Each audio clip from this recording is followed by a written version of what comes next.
Hey guys, welcome back to my channel. So for today's video, I have a bit of a simpler repaint, and also this is a bit different than my other repaints because this was actually a gift for someone. We had a Secret Santa at my job where we had to create a piece of art for whoever we were partnered with because I work with a bunch of artists. So you could create whatever you wanted, like a painting, I don't know, sculpture, whatever. I'll show you guys what I actually got in a bit, but I got my coworker Lex, and I was given a limited amount of facts about her, which I'll list off to you guys. So what I was working with for this repaint was that she likes astrology, she's a Virgo, she loves her cat, favorite colors are emerald green, rose gold, coral, and lilac, and she also has a general aesthetic of being gothy, and her example was My Chemical Romance. Her cat is gray, so I figured Purrsephone would be a good base for this doll. This doll is actually in pretty good shape, aside from having a Frankie arm, which we are going to change because if you look at Persephone's hand, it's all clawed and stuff, so we're going to make Frankie's hand all clawed later. To prep the doll for the repaint, I just cut all her hair off, I put her in hot water to pop her head off her body, then I go in through her neck hole with a screwdriver to scrape all the plugs out, and then I pull all those plugs out through the neck hole with needle nose pliers. With 100% acetone, I remove the paint from her face, and you know, with these cat dolls, I've actually painted two other ones. I painted a Catty Noir and I painted a Catriine Demue, and I just find them to be probably my least favorite sculpt. I don't really know why. I think it's the eye mold for some reason. For her hair, I know it looks pink, but I swear it's lilac. I paint her scalp lilac with acrylic paint. You do this so that the hair looks thicker, and if there's any like patches in your rerooting. And for her hair, I'm using Espion from the Doll Planet. It's a nylon doll hair, and I'm just taking strands and plunging them into the head with my reroot tool.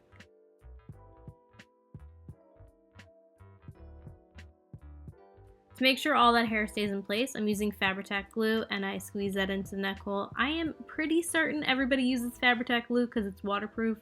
It always generally works out pretty well for me. I've never really had a problem with it, aside from the fact that it's just a really unpleasant glue to work with. Like, it's so thick. It is like the thickest glue ever. But the hair stays in place, so that's what matters.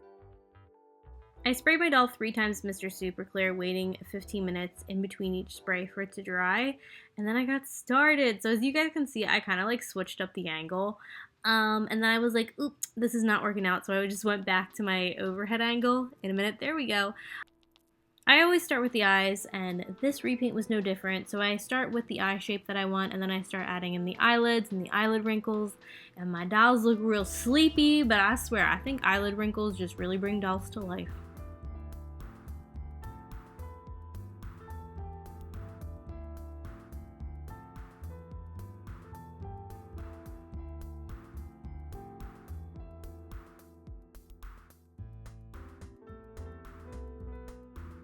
I gave this doll 2 different colored eyes.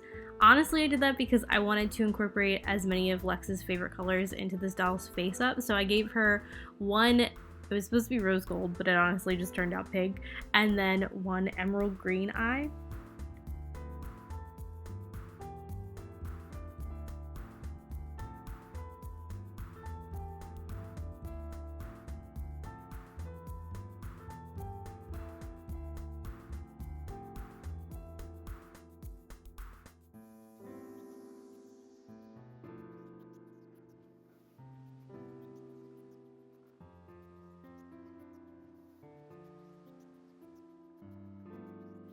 I gave her black lips to play into the whole goth aesthetic, but I think she ends up looking more pastel goth than My Chemical Romance goth.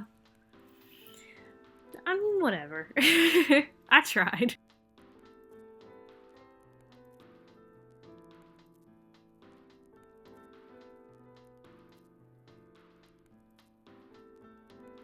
If you guys have never been here before, I like making my dolls have blotchy skin.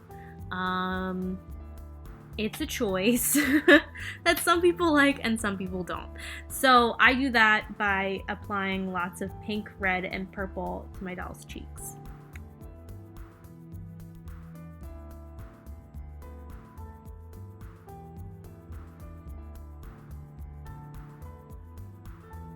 I like adding blue shading to my doll's faces, and normally I use like a baby blue color to do that, but I came to realize that that was way too light for this doll, so I went in with more of like a medium blue.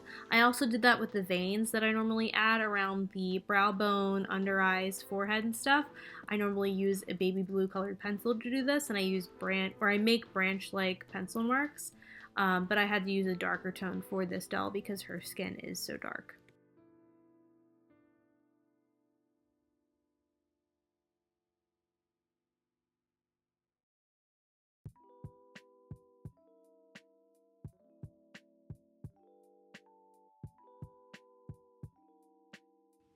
To shade around her eyes, lips, and nose, I used black and a very, very dark purple.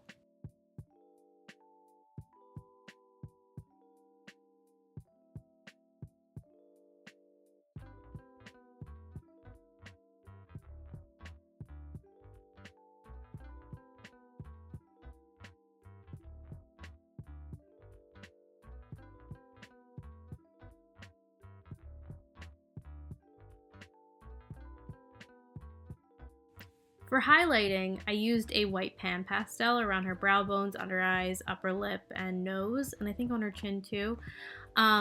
This looks really intense at first, but once you spray it with MSC, it really dulls it down. I gave her some freckles by splattering black and purple paint on her face.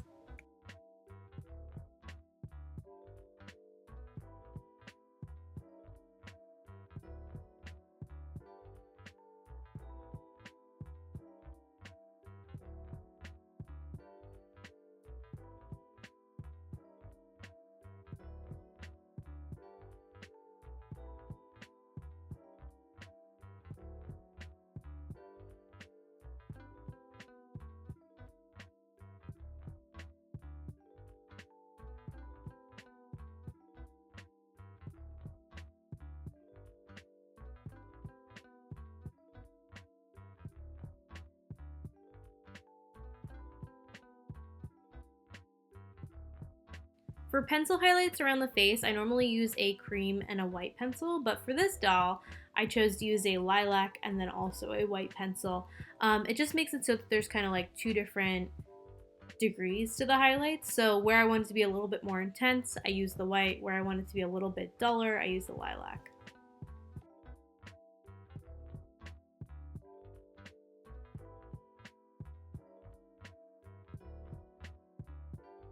I've mentioned this in past videos, but when I do gradients in the eyes, I normally start with colored pencil and then I go in with pastels, just because it helps me get the gradient to blend a little bit better and also to blend in less layers than I would if I were just using straight up pencils. I apply the pastels to the eyes with a pointy Q-tip, and that just makes it so that I can really pack on the color.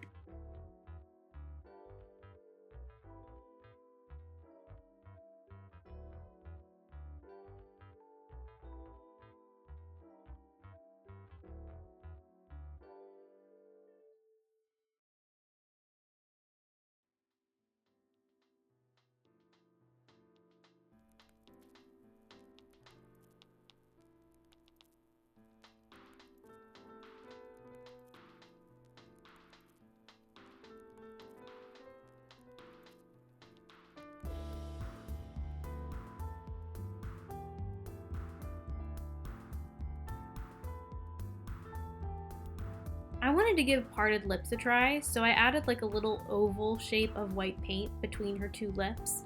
And I don't really like how it turned out, but I guess it was like a fun learning experience. I think it looks okay. I just think she looked better before.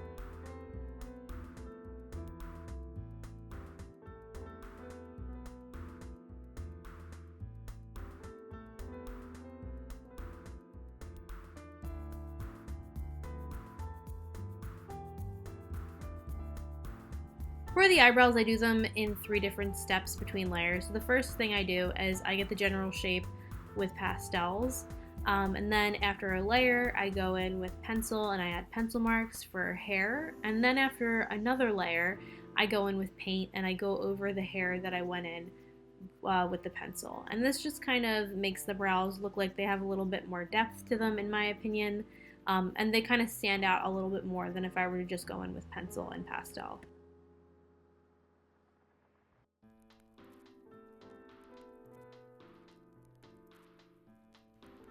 I go in with a macro pearlex pigment all over the face. I do this for two reasons. One, I like sparkles a lot, and two, I find that as I like spray it and layer it up, it kind of adds to the skin sort of textured look that I really like with dolls.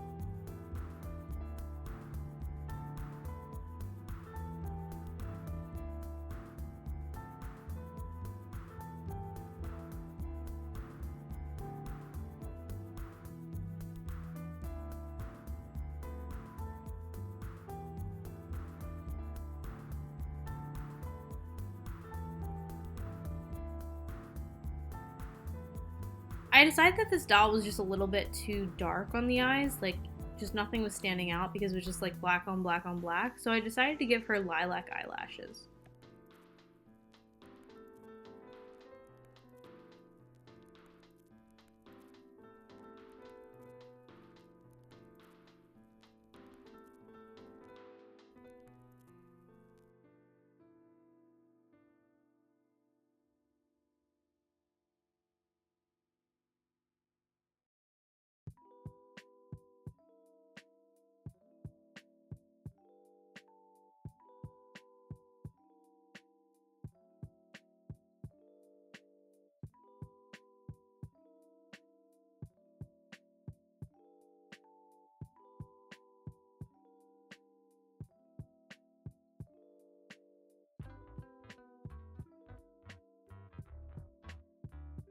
I don't know if I've mentioned this before, but I prefer using my wet watercolor pencils instead of acrylic paint on the doll's face for highlights because it's just really easy to remove. You don't need to like work fast or anything. So like if you mess up on eye shines or just anything with a highlight, you can just go in with a Q-tip and a little bit of water and sort of like gently rub it out and it just disappears. And you can redo it.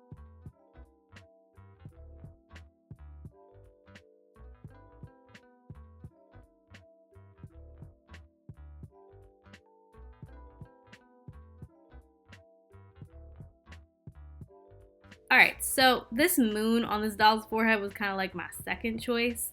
I wanted to do the Virgo sign originally on her forehead, but if you guys don't know what the Virgo sign looks like, the Virgo sign looks like it says me, and I didn't want it to look like I wrote me on her forehead, which it would have looked like that. Like, it just straight up looks like it says me on it. So I put a moon on her forehead, kind of to tie into the whole astrology thing. It's also sort of a throwback to my other cat dolls that I repainted because I made like little celestial sisters with Catty Noir and Katrina Mew. But anyway, I put gloss on her lips with Vallejo gloss varnish and on her moon thing.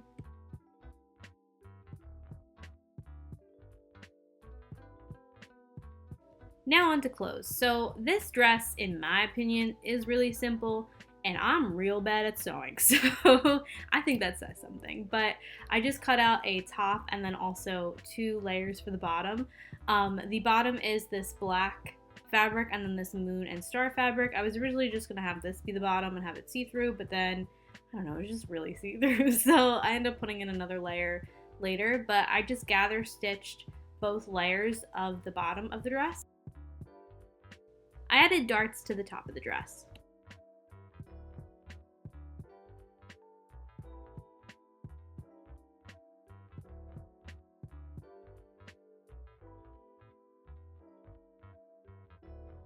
I then hemmed the back where the clasps are going to be.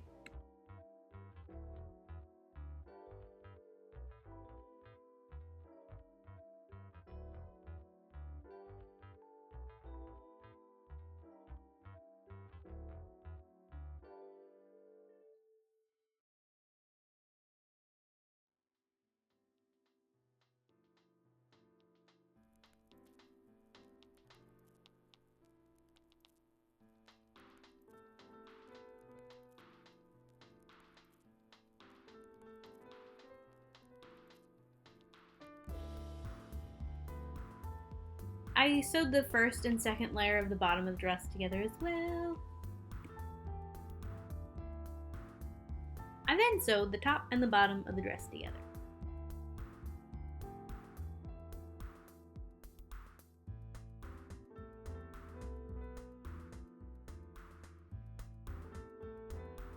I wanted the dress to have a little bit more lilac to it, so I took this lace and I sewed that to the top of the dress, and I also made a little bow out of ribbon that I had, and I put that in between like the middle of the chest area, so like right there, and I attached the bow with hot glue, and I put a little pearl on top, because I put a little pearl on top of everything. I swear, I used the crap out of these bows and pearls with my repaints.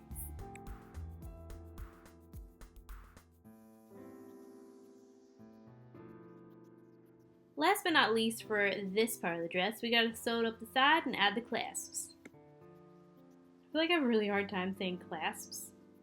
Clasps. Like, why is this so intense when I say it? Clasps. Clasp.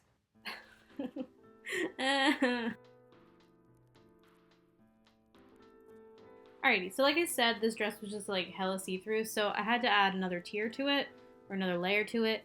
So I took this pink fabric and I gathered it, and then I added 3 tiers of, well no, 2 tiers. At first I was like, ooh, let's do 3, but it was like way too intense. So I added 2 tiers of this lilac lace, and I sewed that on top of the pink fabric.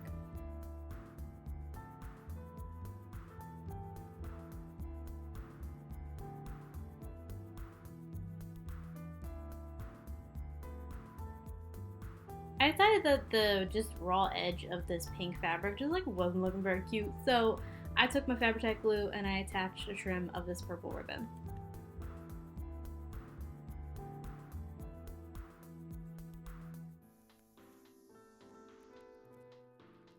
And here's her poofy dress in all of its poofy glory. It's like so poofy. Anyway, as I mentioned earlier, what's her face? What's her name? Purrsephone has different hands than Frankie does. So I had to make Frankie's hands into like Purrsephone-like hands. So I added a little manicure with hot glue. And how you do that is you just kind of like take the hot glue, you squeeze it out, and then you draw it back. And then you just trim it. And it gives you like these nice little manicured hands that I'm kind of obsessed with right now. And it looks pretty much exactly like Persephone's clawed hand. So I painted that Frankie hand gray. And I sealed it with a matte varnish. As per usual, I sanded the doll's panties off, and then I blushed the body with pretty much the same tones that I used on the face.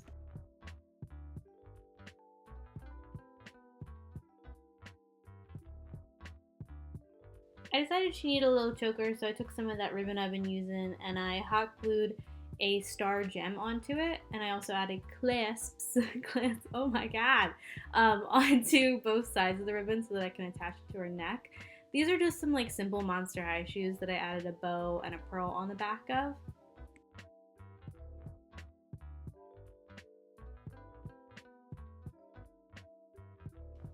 Onto her tail. So this doll actually came with the tail that she originally came with, which was really cool. And I wanted to add like a little lilac tuft of hair on it.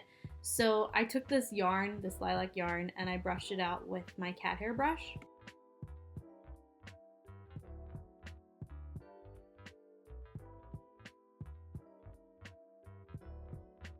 Once it was all brushed out, I took some Elmer's glue and I just made wefts with it. So you do that by adding glue to the very top of the strands of yarn hair and letting it dry.